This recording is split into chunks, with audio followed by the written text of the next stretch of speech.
Hello everyone, welcome to Eklavya study point. And आज की इस वीडियो में हम सभी क्लास 11th की हिस्ट्री से मोस्ट इंपोर्टेंट क्वेश्चंस देखेंगे आपके मिड टर्म एग्जाम्स के लिए।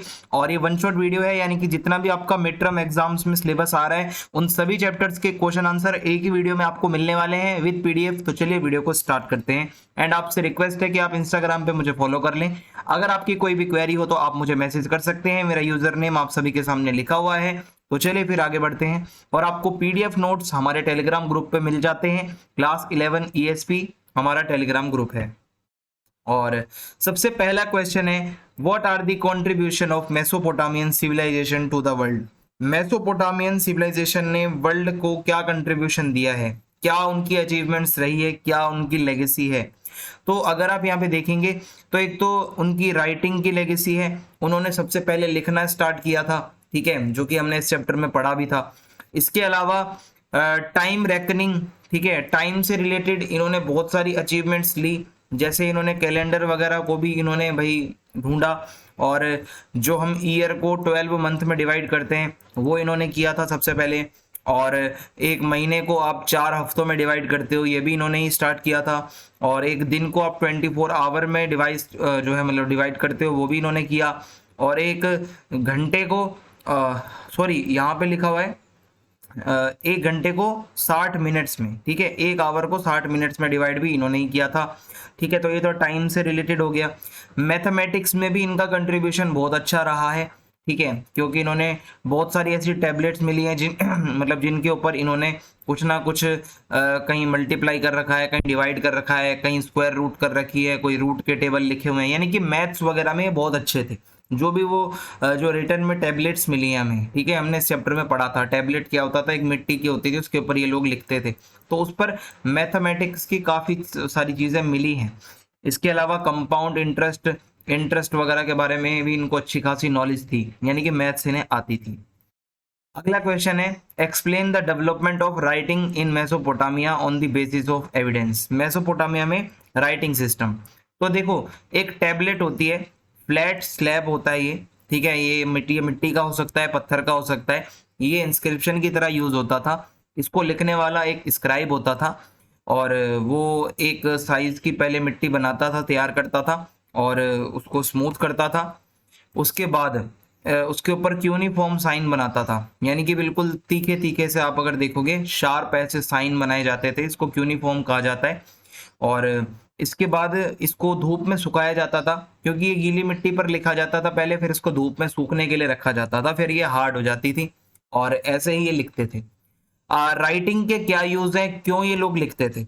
रिकॉर्ड रखने के लिए, डिक्शनरीज बनाने के लिए, और किसी भी चीज का अगर ट्रांजैक्शन हो रहा है, खासकर जो लैंड ट्रांजैक्शन है उसको लीगली वैलिड बनाने के लिए।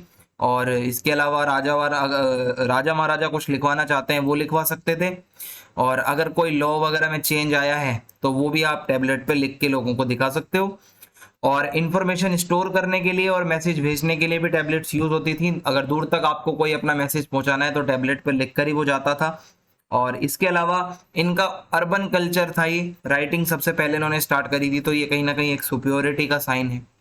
अगला क्वेश्चन है, city Ur in Mesopotamia lacked town planning, explain. जो उर की सिटी थी, जो मेसोपोटामिया में उर नाम की सिटी थी, उसमें कोई टाउन प्लानिंग नहीं थी, वो बेकार थी, ठीक है, कोई टाउन प्लानिंग नहीं थी। There was lack of town planning and काफी पतली पतली गलियां थी, विंडिंग स्ट्रीट्स, यानी कि बहुत ही बेकार पतली सी गलियां, मतलब घुमावदार सी गलियां। वाटर ड्रेनेज सिस्टम इतना अच्छा नहीं था, गली में ही कीचड़, गंद, नालियां है नहीं सही से, ठीक है, पानी सारा गली में पड़ा है। रेसिडेंट्स ऑफ उर्वर सुपरस्टिशियस, अंधविश्वास में बहुत ज्यादा ये लोग विश्वास रखते थे, बहुत अंधविश्वासी लोग थे। और people use to throw all the household waste on the streets, गलियों में ही घर का कचरा फेंक दिया करते थे। और लाइट जो है कमरों में आती थी जो है गेट से, ठीक है, दरवाजे से, विंडोज से कोई लाइट नहीं आती थी, यानी कि गेट से ही लाइट आती थी। इतना प्लानिंग का कोई अच्छा नहीं था। आगे है, इसी को ही आपको एक्सप्लेन करना है, मैंने आपको पॉइंट्स बता दिए हैं। What were the main characteristic features of the Roman society. Roman society कैसी थी आपको बताना है। न्यूक्लियर फैमिली होती थी, छोटी फैमिलीज चलती थी। स्लेव्स होते थे, फैमिली का पार्ट होते थे ये, ठीक है, जो नौकर वगैरह होते हैं। और राइट्स होते थे, ठीक है, प्रॉपर्टी के और उसको खरीदने के और मैनेज करने के। विमेन को भी लीगल राइट प्राप्त थे भाई, लड़कियों के पास भी। डाइवोर्स जो है वो इजी होता था, किसी को तलाक देना बहुत आसान माना जाता था। और इसके अलावा अरेंज मैरिज और इसके अलावा एज गैप को इनकरेज किया जाता था। अरेंज मैरिज ज्यादा होती थी रोमन सोसाइटी के अंदर, और लिटरेसी काफी अच्छी थी। डाइवर्सिटी बहुत ज्यादा थी, कल्चरल, बहुत सारी लैंग्वेजेस बोली जाती थी। अर्बन लाइफ जीते थे वहां के ज्यादातर लोग। 10 पॉइंट बता दिए हैं, कोई भी आप 6-7 याद कर लेना, 8 याद कर लेना, आपका काम बन जाएगा। आगे अगला क्वेश्चन है, briefly explain the 3rd century crisis of the Roman Empire. Roman Empire में 3rd सेंचुरी में कौन सा ऐसा क्राइसिस आ गया था वो आपको बताना है। तो देखो, पहली और 2nd सेंचुरी में तो बहुत सब कुछ अच्छा था, पीस थी, प्रोस्पेरिटी थी, इकोनॉमिकली एक्सपेंशन चल रहा था। बट 3rd सेंचुरी आते आते काफी ज्यादा इंटरनल स्ट्रेन होने लगा, दिक्कतें आने लगी। जब 230s का टाइम आया तो लगातार ये जो रोमन एम्पायर है ये लड़ाइयां लड़ रहा था। ईरान के अंदर एक एग्रेसिव डायनेस्टी आ चुकी थी 225 तक, जिनको बोला जाता था ससानियंस, ठीक है। और इन्होंने 15 साल के अंदर अंदर ही अपने आप को बहुत रैपिडली एक्सपेंड कर दिया था हर जगह पर, चारों तरफ, ठीक है, और यूफ्रेट्स रिवर के आसपास और इधर उधर। सो इसके अलावा कुछ जर्मनिक ट्राइब भी थी जिसको बर्बेरियंस भी कहा जाता था या अलामनी कहा जाता था। और ये जो फ्रैंक लोग होते थे और ये जो गोथ होते थे, ये 2-3 अलग अलग ट्राइब के लोगों ने रोमन एम्पायर को कैप्चर कर लिया और पूरी तरीके से रोमन एम्पायर यहाँ पे वीक पड़ गया। और 47 ईयर में 25 एम्परर बदल गए। आप ये सोचो, एक राजा 10, 20, 25 सालों तक भी रूल करता है, बट यहाँ पे 47 ईयर में 25 राजा बदल गए। तो रोमन एम्पायर में बहुत इंटरनल स्ट्रेन्स आ गए। यही हमारा 3rd सेंचुरी में जो है मेन सबसे ज्यादा क्राइसिस आया था। Explain the condition of slaves and worker in the Roman Empire. Roman Empire में स्लेव और वर्कर कैसे होते थे? तो देखो, वर्कर को कंट्रोल करके रखा जाता था रोमन एम्पायर में। स्लेवरी बहुत ज्यादा होती थी भाई, उनसे फ्री में काम करवाया जाता था और जो मन करता था उनसे वो करवाते थे। इटली के अंदर 7.3 मिलियन पॉपुलेशन में 3 मिलियन तो स्लेव थे, समझ रहे हो? स्लेव यानी कि आपके नौकर चाकर, जो कहोगे वो करेंगे।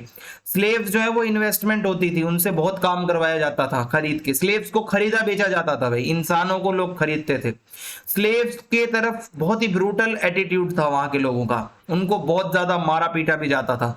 जलता हुआ कुछ ऐसा रख के उनके बॉडी पे निशान भी बनाया जाता था ताकि पहचाना जा सके ये हमारा स्लेव है। उनको जालीदार कुछ टोपी सी भी पहनाते थे, ठीक है, मतलब बहुत ही बुरा, इनह्यूमन उनके साथ बिहेवियर होता था। और रूरल इंडेप्टनेस बहुत ज्यादा थी और स्लेव्स जो है उनकी ब्रीडिंग भी होती थी। और इसके अलावा ये मान लो कि स्लेव्स को रखना बहुत ही नॉर्मल था भाई। यहाँ पे देखो, वर्कर स्लेव्स इनकी कंडीशन ज्यादा अच्छी नहीं थी। अगर मैं आपको एक कंक्लूजन दूं तो ये दोनों ही बहुत परेशान थे, इनके जो ह्यूमन राइट्स होते हैं वो तक इनसे छीन लिए गए थे।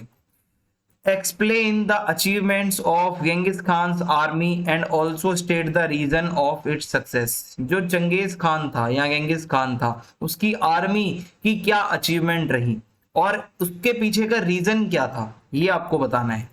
तो देखो, इनकी जो कैवलरी थी वो बहुत स्किल्ड थी, जो इनकी आर्मी थी बहुत ही स्किल्ड, बहुत ही अच्छी, टैलेंटेड, और आप मान सकते हो कि बहुत खतरनाक आर्मी थी। इनकी जो आप कहोगे जो इनकी आर्चरी की स्किल्स थी वो काफी अच्छी थी। तीर वगैरह धनुष तो ये ऐसे चलाते थे कि सामने वाले को ढेर करते, किसी को इतना अच्छे से आता भी नहीं था जब इनकी आर्चरी की स्किल्स बहुत अच्छी हो चुकी थी। इसके अलावा वेदर की नॉलेज थी इनको, ठंडे मौसम में कैसे लड़ना है, गर्म मौसम में कैसे लड़ना है, बारिश के वेदर में कैसे लड़ना है। और इंजन को ये सीज करना जानते थे और बॉम्बिंग इनको आती थी, नेफ्ता बॉम्बिंग, यानी कि ये बॉम्ब वगैरह भी इनको यूज करने आते थे भाई, ठीक है। इसके अलावा इनकी मिलिट्री पावर काफी स्ट्रॉन्ग और डिसिप्लिन्ड थी, ये याद रखना। और ये लाइट वेट पोर्टेबल इक्विपमेंट्स भी यूज करते थे, यानी कि जो इनके हथियार होते थे बहुत हल्के होते थे। तो ये मान लो कि इनकी मिलिट्री बहुत ही ज्यादा एडवांस थी, बहुत ज्यादा मॉडर्न थी, और इसी वजह से ये जीत जाते थे आराम से। तो आई होप आपको समझ में आया होगा। Explain the reasons for the downfall of the Mongol empire. क्यों मंगोल एम्पायर खत्म हो गया? देखो, they were few and were less civilized than the society. ये सोसाइटी में बहुत ही ज्यादा कम सिविलाइज्ड लोग थे, ज्यादा ये सिविलाइज्ड नहीं थे, और contradictions within Mongol and imposing their tradition on annexed territories. जिन टेरिटरीज को एनेक्स करते थे वहां पे अपना कल्चर, अपना ट्रेडिशन इम्पोज करना चाहते थे, जबकि वहां के लोग इनके कल्चर को नहीं अडॉप्ट करना चाहते थे। Mongols conversion to other religions, ठीक है, धीरे धीरे ये और रिलीजन्स की तरफ कन्वर्ट होते हैं, तो इससे भी ये वीक होने लगते हैं। अब इसके बाद अगला क्वेश्चन है, हु वर नाइट्स, नाइट्स कौन थे, और एक आपको रिलेशनशिप बताना है लॉर्ड और नाइट्स के बीच में क्या रिलेशनशिप था। तो देखो 9th सेंचुरी का जब टाइम आया तो लगातार लोकल वॉर होती रहती थी यूरोप में, और एक अच्छी कैवलरी की बहुत जरूरत थी, ठीक है, बिकॉज जो एमेच्योर पीजेंट सोल्जर्स थे वो इतने सफिशिएंट नहीं थे, पहले किसानों से ही लड़ाइयां लड़वाई जाती थी, ठीक है। तो ऐसे में एक नया सेक्शन आया, एमर्ज हुआ, जिसको नाइट कहा जाता था। ये लोग जो हैं ये लॉर्ड से लिंक्ड थे, ठीक है, और लॉर्ड्स जो होते थे वो राजाओं से लिंक्ड होते थे।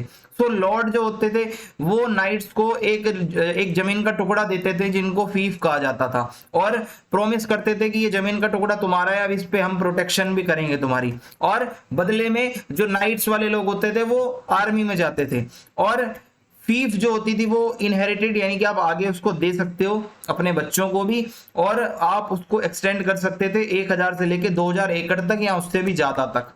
और उसके अंदर नाइट्स जो होते थे उनका घर होता था, उनकी फैमिली होती थी, चर्च होता था, और भी बहुत सारी चीजें होती थी, ठीक है। और इसके अलावा जो फीफ का लैंड होता था उनको किसान लोग कल्टीवेट भी करते रहते थे, and in exchange the knight paid his lord a regular fee and promise to fight for him in a war. इस जमीन के बदले नाइट वादा करते थे अपने लॉर्ड से कि हम आपको फी भी देंगे और आपके लिए लड़ेंगे भी जब भी आपको हमारी जरूरत थी। सो नाइट्स लोग जो होते थे बहुत ही अच्छे से ये सब कुछ करना जानते थे, इनकी स्किल्स बहुत ज्यादा अच्छी थी, ठीक है, और एक से ज्यादा लॉर्ड के लिए भी वो काम कर सकते थे, ठीक है। तो ये नाइट्स के बारे में आपको लिखना है। Compare the condition of life for a French Surf and Roman slave. जो फ्रेंच में सर्फ होते थे, एक किसान की तरह होते थे, उनमें और रोमन स्लेव्स की लाइफ में क्या डिफरेंस था। तो फ्रेंच सर्फ जो होते थे वो काफी अच्छी लाइफ जीते थे, क्योंकि वो स्लेव नहीं थे, उनके लॉर्ड उनको बेच नहीं सकते थे, ना ही उनकी फैमिली से उनको अलग कर सकते थे, ना उनको मार सकते थे। पर सर्फ जो थे वो अलाउड नहीं थे कि वो अपने लॉर्ड की जो जमीन को छोड़ें या उनकी परमिशन के बिना कहीं शादी करें, ये दिक्कत है।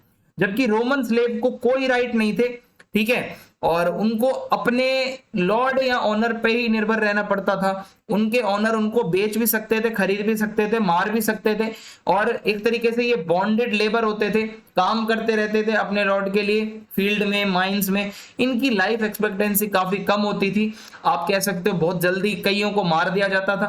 तो ये इन दोनों की लाइफ थी। How did the cathedral towns in France came into existence. France के अंदर कैथीड्रल टाउन्स कैसे बने, क्या होता था इसमें। देखो कैथीड्रल टाउन्स जो है वो फ्रांस के अंदर क्या है कि जब बड़े बड़े चर्च बनने लगे थे जिनको कैथीड्रल कहा जाता था, 12th सेंचुरी का टाइम था जब ये बनने लगे थे। तो ऐसे में क्या होता था, ये भारी भरकम पत्थर से ये चर्च को बनाया जाता था, काफी साल लगते थे बनने में।